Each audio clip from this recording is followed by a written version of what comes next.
UG முடிச்சுட்டு நம்ம BEd படிச்சுட்டு அடுத்து நம்ம எம்எஸ்சி பிசிக்ஸ் படிக்கும் அப்படின்னா அப்போவுமே வந்து ஒரு கவர்மெண்ட் ஸ்கூல் டீச்சரா வேலை பார்க்கணும் அப்படின்னு ஒரு ட்ரீமோட தான் வந்து படிப்போம். பட் இது எல்லாம் தாண்டி ஆகஸ்ட் மாதம் டிஆர்பி போர்டு பிஜிடிஆர்பி எக்ஸாமுக்கான அறிவிப்பை வந்து வெளியிட போறாங்க. கிட்டத்தட்ட 2000க்கும் மேற்பட்ட காலியிடங்கள் வந்து அவைலபிளா இருக்கு. யூனிட் 1 வந்து மேத்தமெட்டிக்கல் பிசிக்ஸ், அடுத்து கிளாசிக்கல் மெக்கானிக்ஸ், அடுத்து எலக்ட்ரோ மேக்னடிக் தியரி. நெக்ஸ்ட் பாத்தீங்க அப்படின்னா சுனிதா வில்லியம்ஸ் குரூப்ல வந்து டெஸ்ட் பேஜுக்கான எல்லா அப்டேட்டுமே வந்து நடந்துட்டு இருக்கும். அதை நீங்க வந்து ஃபோக்கஸ் பண்ணுங்க.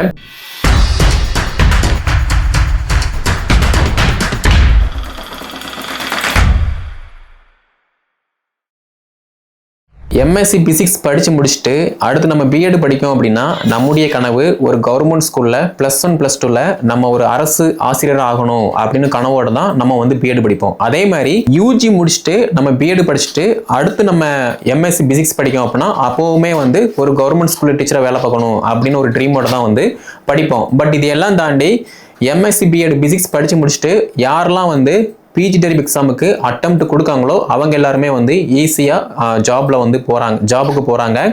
அட்டெம்ப்ட் கொடுக்காம எந்த விதமான முயற்சியும் பண்ணாமல் பயிற்சியும் எடுக்காமல் இருக்கிறவங்க எல்லாருமே வந்து அப்படியே தான் வந்து இருந்துட்டு இருக்காங்க. அப்படி பார்க்கும்போது ஆகஸ்ட் மாதம் டிஆர்பி போர்டு பிஜிடிஆர்பி எக்ஸாமுக்கான அறிவிப்பை வந்து வெளியிட போகிறாங்க. கிட்டத்தட்ட 2000க்கும் மேற்பட்ட காலியிடங்கள் வந்து அவைலபிளாக இருக்குது. உங்களுக்கு தேவை ஒரே ஒரு வேகன்சி தான். அந்த ஒரு வேகன்சிக்கு நீங்கள் எப்படி ப்ரிப்பரேஷன் பண்ணுறீங்களோ அதை பொறுத்து 2026ல் ஈஸியாக ஒரு அரசு பள்ளியில் அரசு ஆசிரியராக பணியில் அமர முடியும். அப்படி பார்க்கும்போது இப்போ வரக்கூடிய பிஜிடிஆர்பி எக்ஸாமுக்கு வந்து எல்லாமே நியூ சிலபஸை ஃபோக்கஸ் பண்ணி தான் காண்டக்ட் பண்ண போகிறாங்க. இந்த நியூ சிலபஸை பொறுத்த மட்டும் 10 யூனிட் அவைலபிளாக இருக்குது. இந்த 10 யூனிட்டுமே வந்து மஸ்ட் இம்பார்ட்டன்ஸ். ஏன்னா இப்போ உள்ள சிச்சுவேஷனில் எல்லாமே வந்து அப்டேட்டாக இருக்கும்போது மட்டும்தான் ஈஸியாக வந்து நம்ம நல்ல மார்க்கு ஸ்கோர் பண்ண முடியும். அப்போ கொஸ்டின் வந்து எப்படி கேட்பாங்க அதை நம்ம ரெண்டாவதாக பார்க்கலாம். ஃபர்ஸ்ட் நம்ம பார்க்கக்கூடியது சிலபஸ் என்ன. சிலபஸை பொறுத்த மட்டும் யூனிட் 1 வந்து மேத்தமெட்டிக்கல் பிசிக்ஸு, அடுத்து கிளாசிக்கல் மெக்கானிக்ஸ், அடுத்து எலக்ட்ரோ மேக்னடிக் தியரி.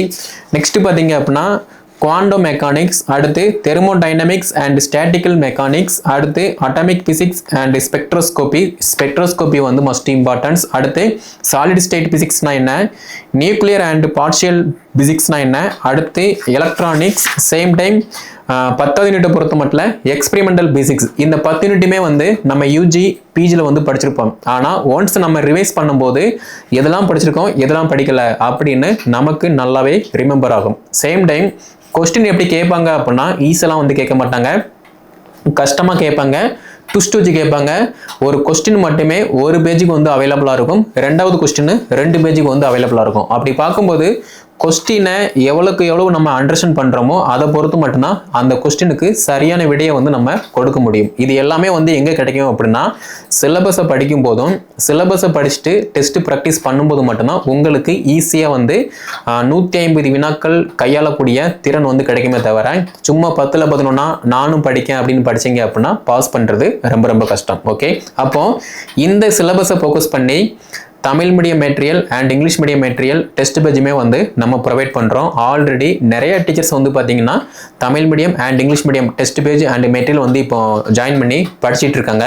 அதே மாதிரி நீங்களும் சிலபஸை ஃபோக்கஸ் பண்ணி படிக்கும் போதும் டெஸ்ட் ப்ராக்டிஸ் பண்ணும்போதும் ஈஸியாக உங்களாலையுமே வந்து 150க்கு ஒரு நல்ல மார்க் எடுத்து அடுத்த ஸ்டேஜான சர்டிஃபிகேட் வெரிஃபிகேஷன் அதுக்கப்புறமா அப்பாயின்மெண்ட் ஆர்டருமே வந்து உங்களால் வாங்க முடியும். அது மட்டும் இல்லாமல் சிலபஸை ஃபோக்கஸ் பண்ணி படித்தா மட்டும் போதுமானது. சிலபஸை தாண்டி நீங்கள் ஒருபோதும் படிக்க வேண்டாம். இப்போ கரண்ட் ஸ்கூல் புக்கை படிங்க. ஏன்னா நிறைய பேர் ப்ரெஷராக வரவங்க, ஒரு சிலர் வந்து 5 வருஷம் 6 வருஷம் 2-3 வருஷம் வந்து ஆயிருக்கும்.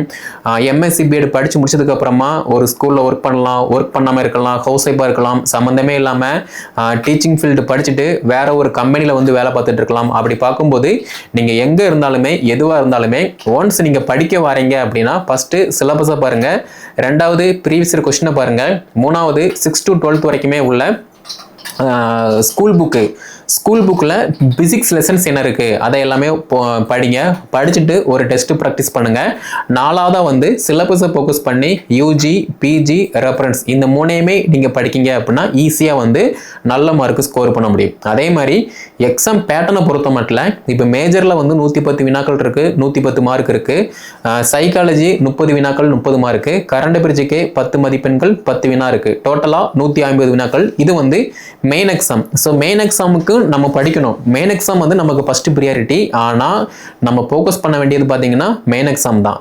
சேம் டைம் நம்ம தமிழ் தகுதி தேர்வுக்குமே வந்து படிக்கிற மாதிரி இருக்கும். ஏன்னா நிறைய பேர் வந்து தமிழ் வந்து ஈஸி, நான் ஸ்கூலில் ஒர்க் பண்ணுறேன், நான் டிஎன்பிசிக்கு படித்தேன் அப்படிங்கிற மாதிரிலாம் வந்து சொல்லுவீங்க. ஆனால் ஒவ்வொரு வருஷமுமே வந்து பார்த்தீங்கன்னா தமிழ் தகுதி தேர்வில் நிறையா டீச்சர்ஸ் வந்து பார்த்தீங்கன்னா ஃபெயில் ஆகிட்டு இருக்காங்க. அப்படி பார்க்கும்போது நீங்கள் ஃபஸ்ட்டு மார்னிங் செஷன், அதாவது 10 to 1 வரைக்குமே வந்து மெயின் எக்ஸாம் வந்து எழுதுவீங்க.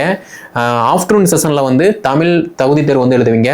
ஆனால் பேப்பர் கரெக்ஷன் பண்ணும்போது நீங்கள் ரெண்டாவது எழுதக்கூடிய தமிழ் தகுதி தேர்வு பேப்பர் தான் வந்து கரெக்ஷன் பண்ணுவாங்க.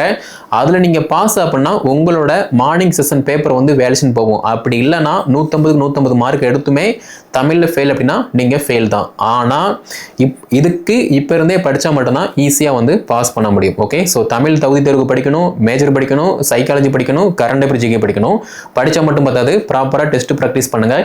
டெஸ்ட் ப்ராக்டிஸ் பண்ணும்போது மட்டும்தான் ஒவ்வொரு யூனிட்ல இருந்து ஒவ்வொரு டாப்பிக்ல இருந்து எப்படி கொஸ்டின் கேட்காங்க, நம்ம எப்படி படிக்கணும், 3 ஹவர்ஸில் 150 வினாக்களை வந்து நம்ம எப்படி மேனேஜ்மெண்ட் பண்ண போகிறோம். ஏன்னா ஸ்டேட்மெண்ட் கொஸ்டின் இருக்கும், சம் கொஸ்டின் இருக்கும், மெக்கானிசம் கொஸ்டின் இருக்கும், தியரி கொஸ்டின் இருக்கும், எக்ஸெட்ரா. அப்போ இது எல்லாத்தையுமே நம்ம ப்ராக்டிஸ் பண்ணும்போது மட்டும்தான் ஈஸியாக ஒரு கொஸ்டின் அசஸ் பண்ணதுக்கான டைம் டூரேஷன் வந்து நமக்கு கிடைக்கும். ஓகே, ஸோ ஆல்ரெடி நம்ம கிட்ட இருக்கக்கூடிய டீச்சர்ஸ் எல்லாத்துக்குமே வந்து பார்த்தீங்கன்னா சுனிதா வில்லியம்ஸ் குரூப்பில் வந்து டெஸ்ட் பேஜுக்கான எல்லா அப்டேட்டுமே வந்து நடந்துட்டு இருக்கும். அதை நீங்கள் வந்து ஃபோக்கஸ் பண்ணுங்கள். தமிழ் தகுதி தேர்வுக்குமே வந்து டெஸ்ட் போயிட்டு இருக்கு, அதையுமே வந்து ஃபோக்கஸ் பண்ணுங்கள். சைக்காலஜி கரண்ட் அஃபேர்ஸ் ஜிகே அதுலையுமே வந்து நடந்துகிட்டு இருக்கு, அதையுமே வந்து ஃபோக்கஸ் பண்ணுற மாதிரி இருக்கும். புதுசாக யாராவது ஜாயின் பண்ணுறீங்க அப்படின்னா உங்களுக்குமே இந்த இன்ஃபர்மேஷன் எல்லாமே வந்து சூட்டபிளாக இருக்கும். ஓகே, ஸோ புதுசாக ஜாயின் பண்ண வரவங்க கீழே டிஸ்கிரிப்ஷனில் வாட்ஸ்அப் நம்பர், கான்டாக்ட் நம்பர் கொடுத்துருக்கேன். அதை கான்டாக்ட் பண்ணி என்ன டீட்டெயில் கேட்டு படிக்க ஸ்டார்ட் பண்ணுங்க. ஆல்ரெடி நம்மக்கிட்ட இருக்கக்கூடியவங்க சுனிதா வில்லியம்ஸ் குரூப்பில் வரக்கூடிய எல்லா இன்ஃபர்மேஷனுமே வந்து அப்சர்வ் பண்ணி படிக்க ஸ்டார்ட் பண்ணுங்க. உங்களுடைய OMR சீட்டு, உங்களுடைய மதிப்பெண்கள் எல்லாமே வந்து வாட்ஸ்அப் டெஸ்ட் பேஜ் குரூப்பில் வந்து ஷேர் பண்ணுங்க. ஓகே, ஸோ இதை MSc B.Ed பிசிக்ஸ் படித்த எல்லாத்துக்குமே ஷேர் பண்ணுங்க, அவங்களும் வந்து படித்து பயன்பெறட்டும். நம்முடைய சேனலை சப்ஸ்கிரைப் பண்ணல அப்படின்னா சப்ஸ்கிரைப் பண்ணிக்கோங்க. அடுத்த வீடியோ தொகுப்பில் PGDRB பிசிக்ஸில் ஒவ்வொரு யூனிட்டும் எப்படி படிக்கணும், எப்படி வினாக்கள் கேட்பாங்க அப்படின்னு டீட்டெயிலாக பார்க்கலாம்.